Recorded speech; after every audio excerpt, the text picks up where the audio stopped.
VS. Achuthanandan പറയുകയാണ്, ഒരുത്തി പുറത്തു പോയതിൽ അതിശയിക്കാനില്ല എന്ന്. ഇതാണോ സാംസ്കാരിക കേരളം ഉറ്റുനോക്കുന്ന മുഖ്യമന്ത്രിയുടെ വാക്കുകൾ? കേരളത്തിലെ മുഖ്യമന്ത്രി ഇത്തരത്തിലൊരു പ്രസ്താവന നടത്തുവാൻ വേണ്ടി പാടുണ്ടോ? കേരളത്തിലെ സ്ത്രീ പീഡകരെ കുടുക്കുമെന്ന് പറഞ്ഞ് നടക്കുന്ന ഈ ബഹുമാന്യനായ മുഖ്യമന്ത്രി ഒന്ന് മനസ്സിലാക്കണം.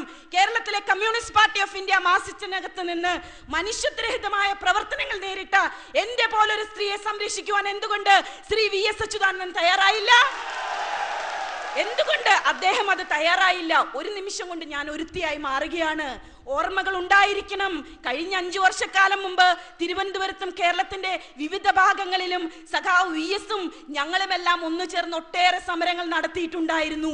ആ സമരങ്ങളുടെ കൂടെ ഭാഗമായിട്ടാണ് അദ്ദേഹം കേരളത്തിൽ മുഖ്യമന്ത്രിയായത്. പക്ഷെ മുഖ്യമന്ത്രിയായപ്പോ ഇതെല്ലാം കാറ്റിൽ പറത്തി. ഈ പാർട്ടിക്കകത്ത് ഒരു സ്ത്രീയെ സംരക്ഷിക്കാൻ കഴിയാത്ത ശ്രീ വി.എസ്. അച്യുതാനന്ദൻ എങ്ങനെയാണ് കേരളത്തിലെ സ്ത്രീകളെ സംരക്ഷിക്കാൻ വേണ്ടി പോകുന്നത്?